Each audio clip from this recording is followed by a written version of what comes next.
नाज़रीन, पहली बार अमेरिकी वॉर प्लेन जो है वो वेनेजुएला के अंदर दाखिल हो गए हैं, जिसके बाद वेनेजुएला में अर्जेंट नेशन वाइड जंगी मशकें जो है वो शुरू हो गई हैं। और उसमें सिर्फ फौज हिस्सा नहीं ले रही है, बल्कि उसमें एक एक म्युनिसिपैलिटी में, वेनेजुएला की एक एक म्युनिसिपैलिटी के अंदर जंगी मशकें इस वक्त हो रही हैं, शुरू हो चुकी हैं। और मिलियंस ऑफ जंगजुओं की जो फौज है वो तैयार की जा रही है। ऐसा लग रहा है कि वेनेजुएला की जंग का फैसला हो चुका है और अमेरिकी F-35 जो है वो वेनेजुएला के अंदर जो है वो दाखिल हुए हैं। और दूसरी तरफ नाज़रीन, मुख्तलिफ ममालिक जो हैं वो ट्रंप के प्लान से पीछे हटना शुरू हो गए हैं, जिसमें सबसे बढ़कर पाकिस्तान सरफहरिस्त सामने आया है। और पाकिस्तान ने क्लियर अल्फाज के अंदर इस प्लान से पीछे हटने का ऐलान कर दिया है। पाकिस्तान ने कहा है कि यह वो प्लान नहीं है जो हमारे साथ डिस्कस किया गया था, यह एक अलग प्लान है, इसमें रद्दोबदल किया गया है, सो हम इस प्लान का हिस्सा नहीं है, हम इस प्लान को सपोर्ट नहीं करते हैं। इससे पहले पुतिन ने इस प्लान के ऊपर जब सवालात उठाए थे, और अब पाकिस्तान वो पहला मुल्क है जो कैटेगोरिकली सामने आ गया है कि ये वो प्लान ही नहीं है और हम इसके साथ नहीं, हम इसको सपोर्ट नहीं करते। ये बात बड़ी इंपॉर्टेंट है क्योंकि ट्रंप ने कहा कि पाकिस्तान भी इसको सपोर्ट करता है। और ट्रंप की प्रेस कॉन्फ्रेंस और नेतन्याहू की प्रेस कॉन्फ्रेंस के फौरी बाद पाकिस्तान के जो प्राइम मिनिस्टर हैं उन्होंने कहा, ट्वीट किया कि मैं इसको सपोर्ट करता हूं। तो अब इन मुल्कों का अंदाजा हो रहा है कि इनके साथ जब डबल गेम हुआ है, इनसे किसी और चीज के ऊपर साइन करवाए गए, बाद में उसको बदल दिया गया। तो यह भी बड़ी बहादुरी की बात है कि पाकिस्तान ने ये इतना खुलकर जब स्टांस लिया। अब फिर प्रेशर जब वो अरब पर है कि आप ये खुलकर जब स्टांस क्यों नहीं ले रहे। देखें, पहले ये था, मिडिल ईस्ट में ये डिस्कशन थी कि क्या ये वही प्लान है जो डिस्कस हुआ है, इनके साथ भी यही डिस्कस हुआ था, इसमें कोई रद्दोबदल नहीं हुआ और ये जानबूझकर फलस्तीनियों को कह रहे हैं किसी को मान लो, या इनके साथ कोई और डिस्कस हुआ है बाद में तब्दील हो गया है। तो पाकिस्तान के आज इस स्टांस से ये तो वाज़ेह हो गया कि प्लान कोई और था, जो डिस्कस हुआ बाद में तब्दील हो गया। तो फिर अरब कंट्रीज को भी तो ये कहना चाहिए ना, उर्दुगान को भी तो ये कहना चाहिए कि हाँ इसमें रद्दोबदल हुआ है।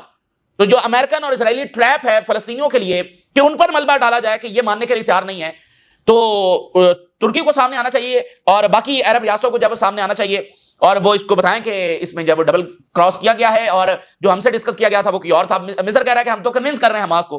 मिस्र ये कह भी रहा है कि इसमें बहुत सारे गैप्स हैं, इसकी बहुत सारी डिटेल्स हमें चाहिए, लेकिन कन्विंस भी कर रहा है। तो ये फलस्तीनियों के साथ ज्यादती है, सीधी सीधी ज्यादती है और फलस्तीनी इसको जब वो तस्लीम करने वाले नहीं है। तो अरबों पर मजीद प्रेशर आ रहा है पाकिस्तान के इस स्टांस के बाद कि वो भी क्लियर पोजीशन जब वो लें।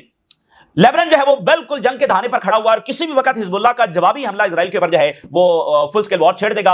अभी लेबनान के ऊपर लार्ज स्केल अटैक जब इजराइल ने मजीद किए हैं और अमेरिका ने millions of dollars Lebanese army को भेजे हैं अगेंस्ट हिजबुल्लाह। इनको आपस में भी लड़वाने की कोशिश है। लेबनीज आर्मी को वो फंड कर रहे हैं ताकि वो हिजबुल्लाह के ऊपर जब चढ़ दौड़े, लेकिन लेबनीज आर्मी को इतना पावरफुल नहीं बनाएंगे कि वो इजरायली आर्मी के कोई उसको टकराने के काबिल हो जाए। बस वो इतनी हो कि अंदर से हिजबुल्लाह को जो है वो खोखला करे। यूरोप के अंदर बड़े इवेंट्स हो रहे हैं।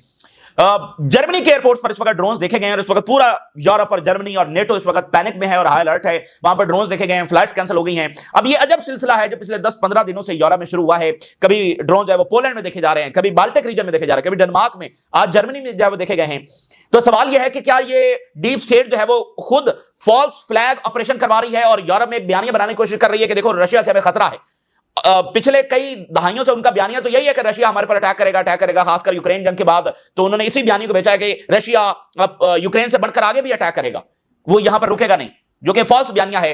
तो अब ये जो ड्रोन्स आ रहे हैं, क्या ये कोई डीप स्टेट करवा रही है फॉल्स फ्लैग? और ओवरऑल यूरोप में इस बयानी को रशिया ने ये कहा है कि जर्मनी में एक बयानिया जब बनाया जा रहा है कि रशिया उनके लिए थ्रेट है।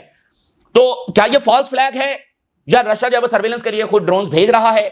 जो भी है ये बहुत ही डेंजरस है और रशिया जंगबंदी चाहता है, वो इस मसले को जड़ से हल करना चाहता है। लेकिन मसला यही है, जैसे फलस्तीन में वो जड़ से हल करने के लिए तैयार नहीं है, तो यहां भी वो जो कोर इशू है उसको हल करने के लिए तैयार नहीं है। इसलिए ना ये मसला फलस्तीन हल हो रहा है और ना ही मसला यूक्रेन जब वो हल हो रहा है, मसला नेटो जो है वो हल हो रहा है। तो इसलिए जंगें मजीद आगे बढ़ रही हैं और खतरा जो है वो आलमी जंग की तरफ बढ़ते चले जा रहे हैं। और अमेरिका के अंदर एक बड़ी तब्दीली आ रही है कि डेमोक्रेट्स जो हैं वो एपेक्स से पीछे हटना शुरू हो गए। ये बड़ी हिस्टोरिक तब्दीली है। और डेमोक्रेट्स क्यों मजबूर हुए हैं? क्योंकि जो अमेरिकन वोटर है, खासकर जो डेमोक्रेटिक वोटर है, वो बहुत ज्यादा इजराइल के खिलाफ जो है वो सामने आ रहा है। तो डेमोक्रेट्स के लिए पॉसिबल नहीं है। तो वहां पर बड़ा शिफ्ट देखा जा रहा है कि वो एपेक्स से जब अपने आप को साइडलाइन कर रहे हैं। तो ये तमाम सूरत आपके सामने रखेंगे। नाज़रीन, बात यह है कि इस सेंचुरी का जो आगाज है वो वॉर ऑन टेरर से होता है और आपने देखा कि वॉर ऑन टेरर में अमेरिका की जो फौज है वो पहले अफगानिस्तान में, फिर इराक में, फिर शाम में, फिर आगे पीछे कई जगहों पर आपको उनकी जमीनी फौज है वो इंगेज होती नजर आई है। लेकिन पिछले अगर आप 4-5 साल उठाकर देखते हैं, खासकर जब से अफगानिस्तान से विड्रॉल हुआ है, तो अमेरिकन फौज दुनिया में मुख्तलिफ जगहों पर मौजूद तो है, लेकिन उस तरह से किसी एक्टिव वॉर में नहीं है जैसे अफगानिस्तान में, जैसे उस तरह की कोई एक्टिव वॉर नहीं है। तो ये थोड़ा सा हमें एक ब्रेक नजर आता है। अमेरिकन फौज का प्रेजेंस है लेकिन वो एक्टिव वॉर नहीं है। तो ऐसा लग रहा है कि एक और इसी तरह की वॉर आ रही है, एक और इसी तरह का फेज आ रहा है कुछ गैप के बाद कि अमेरिकन फौज अब एक्टिव वॉर्स के अंदर इंगेज होने जा रही है, लाइक कई मुल्कों में, जिसमें सर फहरिस्त जो है वो वेनेजुएला और ईरान है। ये दो मुल्क हैं जहां पर अमेरिकी जमीनी फौज जो उतर सकती है, यानी ये दो मुल्क जो है सर फहरिस्त है। वेनेजुएला की तो हम बात कर रहे हैं। ईरान को अगर आप देखें तो ईरान की जंग नागुजीर क्यों है, उसकी दो तीन बड़ी वजूहात है। पहली तो बात यह है कि ईरान इस रीजन में ओनली सपोर्टर है रेजिस्टेंस का, हमास का, हिजबुल्लाह का, अंसारुल्लाह का। इराक में जो रेजिस्टेंस है, पैलेस्टीनियन कॉज के लिए जो सपोर्ट है वो सिर्फ ईरान की है। तो इसराइल ये समझता है कि अगर ईरान को जो है वो डिस्ट्रॉय कर दिया जाता है, डिफीट कर दिया जाता है, तो फिर रेजिस्टेंस वैसे ही दम तोड़ जाएगी, क्योंकि अरब्स तो उसको सपोर्ट नहीं कर रहे हैं, ना करने वाले हैं, कोई भी नहीं सपोर्ट करेगा। ये तो सिर्फ और सिर्फ ईरान है जो असलहा दे रहा है, जो इकोनॉमिक सपोर्ट दे रहा है, जो हर तरह की सपोर्ट जो वो दे रहा है। तो अगर ईरान नहीं है तो फिर ये रेजिस्टेंस वैसे ही जो है वो दम तोड़ जाएगी और पूरा फलस्तीन जो है वो फिर उनके शिकंजे में आ जाएगा, क्योंकि रेजिस्टेंस ही नहीं अभी तक इसराइल को रोका हुआ ना। तो जब रेजिस्टेंस नहीं है तो पूरा फलस्तीन जब उनके शिकंजे में आ जाएगा, इसलिए ईरान को करना जरूरी है।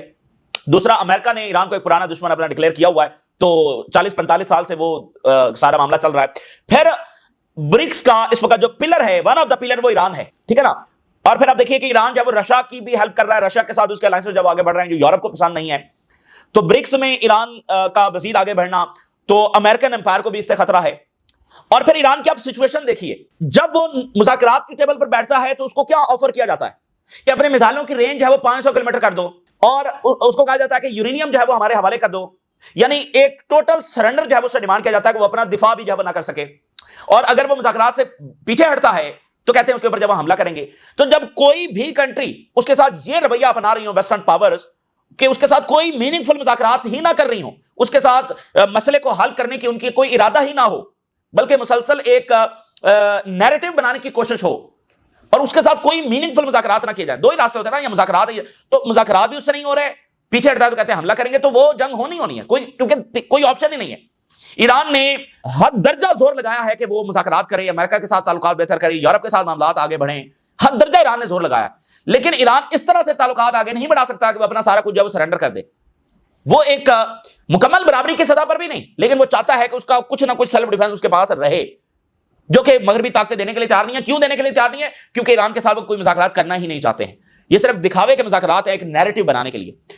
तो ये वो चीजें हैं कि ईरान की जंग नागुज़ीर है। ये आज हुई या कल हुई या परसों हुई, मुझे लगता है कि अभी जब रेजिस्टेंस अपना जवाब जमा करवाएगी ऑफिशियली अगले 24-48 घंटों के अंदर, तो उसके बाद जो सडन एस्केलेशन हमें जब रीजन के अंदर नजर आएगी। आज इटली के अंदर जो बहुत बड़ी स्ट्राइक हो रही है, इटली में बहुत बड़े प्रोटेस्ट हो रहे हैं, और humanity and determination strike begins in Italy over Gaza genocide. Italy में मीडिया पर कम आ रहा है, लेकिन वहां के लोग ये बता रहे हैं कि प्रोटेस्ट और जो तहरीक है फलस्तीन के लिए वो बहुत बड़ी है, जो इटली के अंदर जब देखी जा रही है।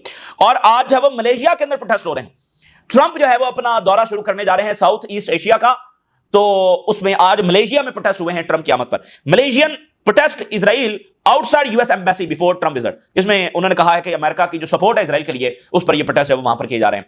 अच्छा, नेदरलैंड की जो सुप्रीम कोर्ट है उसने एक इंटरेस्टिंग डिसीजन दिया है। Dutch supreme court orders the government to reevaluate Israel weapons export.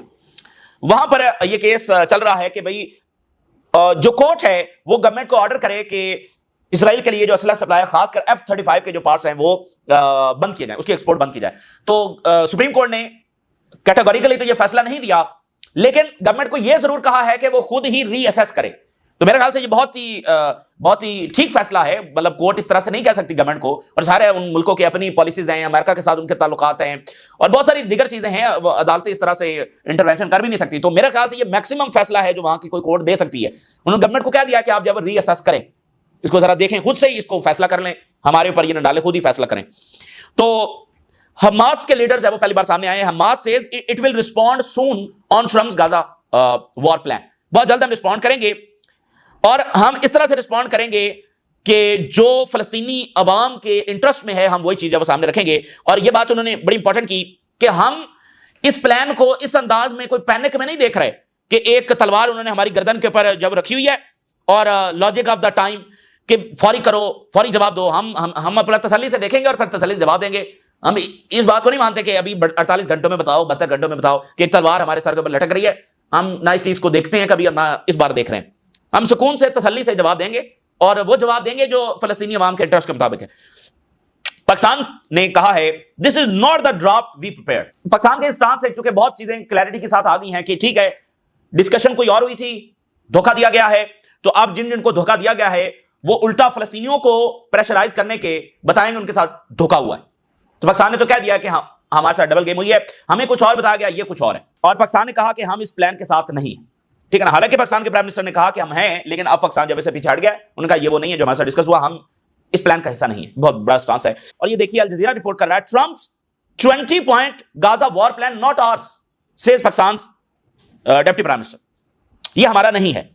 Changes were made to the proposal, इसमें तब्दीलियां की गई। I have made it clear that these 20 points which Trump has made public are not ours. I say that some changes have been made in it in the draft we had. Changes हुए। तो पाकिस्तान में चूंकि public का pressure बहुत ज्यादा है तो पाकिस्तान को अपनी पोजीशन जो वो क्लैरिफाई करनी पड़ी है।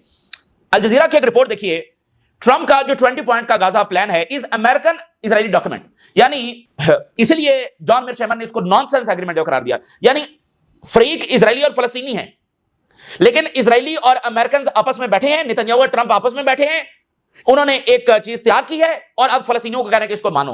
दुनिया के किसी कोने में इस तरह के मुज़ाकरात होते हैं, यानी जो दूसरा फरीक है और जो विक्टिम है उससे पूछा नहीं जा रहा।